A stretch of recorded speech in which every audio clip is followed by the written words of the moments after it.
Et bonjour à tous, bienvenue pour cette nouvelle vidéo de 2020, enfin la première de cette nouvelle année de la chaîne Random Watcher. J'espère que vous avez passé un excellent réveillon, de très bonne fête. Comme vous pouvez voir, moi aussi j'ai été gâté niveau cadeau de Noël, hein, forcément on en a tous eu. Et si vous avez bien fait attention, moi j'ai eu un fond vert.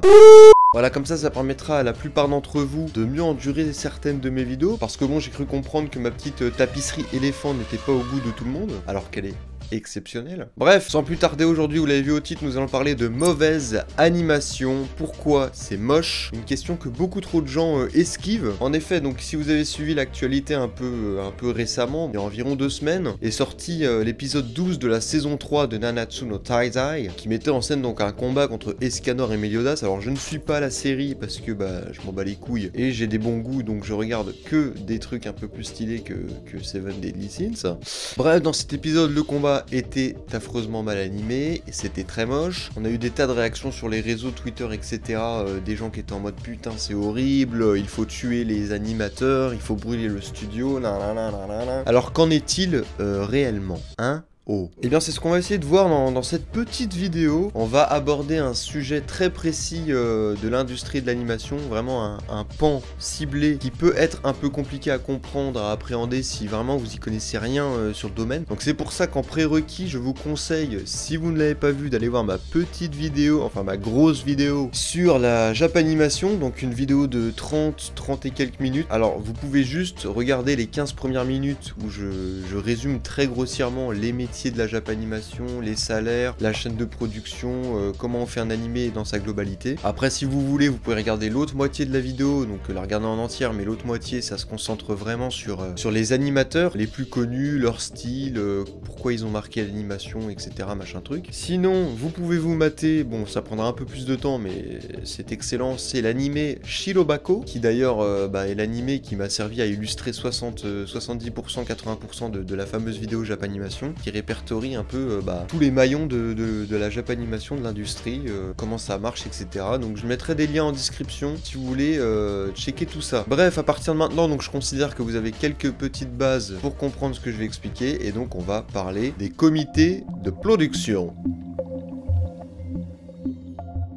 Alors comme d'habitude, j'ai pris des petites notes sur mon téléphone pour ne pas trop me perdre. Donc vous avez vu que récemment, donc je disais, le dernier épisode de Nanatsu a été frappé par la malédiction de la mauvaise animation. Et cette malédiction de l'animation mauvaise peut à peu près frapper n'importe quelle de nos séries, sans crier gare, tu vois. Qu'en est-il réellement? Comment esquiver ce problème? Et surtout, comment le comprendre? Parce qu'au-delà d'être déçu, d'être énervé, ce qui sont des sentiments humains compréhensibles, faut se poser la question, pourquoi c'est comme ça? Pourquoi c'est mal fait? Pourquoi c'est moche? Il y a une raison derrière ça. Et donc il faut revenir au tout début de la production d'un animé, avant même que la production commence en fait, il y a le comité de production. Donc qu'est-ce qu'un comité de production? Et c'est très simple, un comité de production, c'est un groupe d'entreprises qui vont se réunir pour plutôt rassembler des fonds, de l'argent, pour financer la production d'un animé. Ce sont ces acteurs-là, ces entreprises, qui vont se mettre l'argent sur la table, qui sera ensuite distribué au studio pour que le studio puisse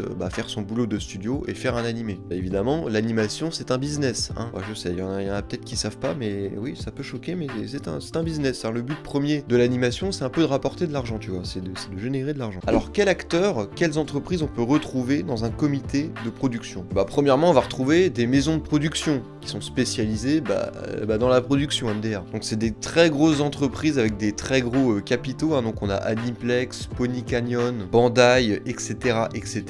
C'est généralement eux qui vont apporter le plus de flouze s'ils sont dans le comité. Sachant qu'un comité, ça peut aller de une entreprise à des dizaines et des vingtaines, comme on peut le voir d'ailleurs sur ce petit tableau Excel qui sera disponible en description si vous voulez aller le checker. Donc c'est un petit tableau Excel qui répertorie pour chaque animé sorti sur les 3 dernières années, donc 2019, 2017, 2018, le comité de production pour chacun des animés, les différentes entreprises. Ça permet de voir à peu près qui c'est qui investit dans tel ou tel animé, etc. quoi. Ensuite, en deuxième acteur récurrent dans les comités de production, on va retrouver les maisons d'édition des mangas ou des light novels. Parce que si vous n'êtes pas con, vous savez que la majorité des animés sont des adaptations, et donc par conséquent se réfère à un produit dit original, qui va être donc manga, light novel, roman, etc. Donc on va retrouver la Shueisha, Kadokawa, Kodansha, etc., etc., qui eux vont se ramener dans le comité de production, financer l'animé, même si ils s'en battent un peu les couilles de l'animé. Eux, leur but, c'est vraiment que ça fasse un tremplin sur les ventes du manga pour que derrière, les ventes du manga explosent et que la thune afflue et n'arrête pas d'affluer, quoi. Nous, on veut de l'argent. Ensuite, évidemment, troisième acteur récurrent, on a les maisons de disques qui sont juste là pour fournir les artistes qui vont composer les openings, les endings, qui vont être là peut-être essayer de lancer des carrières de nouveaux groupes, etc. Un groupe qui va faire la musique d'un opening d'un animé connu, My Hero Academia ou One Piece, ça fait de la pub pour la musique, pour le groupe, et derrière il y a des albums qui se vendent, etc. Donc eux c'est pareil, ils s'en battent un peu les couilles de l'animé, tout ce qu'ils veulent c'est vendre des disques derrière. Ensuite on va avoir les sociétés dites de merchandising, donc tout ce qui est goodies, produits dérivés, les figurines, les costumes, les cosplays, les dakimakura, les stickers, bref tout ce que tu veux, qui comme leur nom l'indique vont se ramener pour après par la suite faire des produits dérivés sur la dite série et en vendre un maximum pour, comme d'habitude, tu le sais, de l'argent. Et enfin, les cinquièmes acteurs qui sont quand même indispensables, ce sont les diffuseurs. Les diffuseurs, donc les chaînes de télévision nationales, régionales du Japon, et puis les diffuseurs internationaux. Donc on va avoir Netflix, Crunchyroll, même si Netflix, c'est un peu plus compliqué que ça. En fait, ils font pas vraiment partie des comités de production. On va pas trop s'attarder dessus. Donc eux, leur but, ça va être d'acheter la licence, de la diffuser sur leur plateforme pour derrière mettre un maximum de pubs. Comme toi, tu regardes cette vidéo, si elle fait plus de 10 minutes, j'aurais mis 4 pubs. Ah bah ouais, mon gars. Et avec ces pubs, d'engranger de l'argent. De toute façon, le moteur de la vie, c'est l'argent. Le capitalisme, ma gueule. Donc voilà, ça, c'est les 5 acteurs, les 5 entreprises, types d'entreprises qu'on va le plus souvent retrouver dans les comités de production, évidemment. Donc comme je l'ai dit, ça peut varier. On peut avoir un seul acteur, une vingtaine. Ça dépend complètement. Mais en moyenne, c'est ces 5-là qui sont récurrents, qui reviennent souvent. Et donc une fois que ces 5 acteurs se sont rassemblés, ils vont se concerter et puis ils vont commencer à rassembler les fameux fonds, l'argent qui, je le rappelle, donc financer un animé est à hauteur environ de 2 millions d'euros pour 13 épisodes. Et ce montant, il va très peu varier d'un animé à l'autre. C'est pas parce que Demon Slayer, vous avez l'impression qu'il y a des FX partout et que c'est magnifique, que on a mis 3 millions de plus sur la table. Non, One Piece et Demon Slayer, c'est le même budget. Il n'y a pas de grosse différence entre plusieurs animés. Donc à partir du moment où l'argent commence à être mis sur la table, en fait le but d'un comité de production, puisqu'il y a plusieurs acteurs, c'est de se partager l'argent à mettre en jeu, quoi, pour diminuer les pertes si ça tourne mal. Puisque 2 millions d'euros, ça reste un énorme investissement pour ces boîtes-là, et donc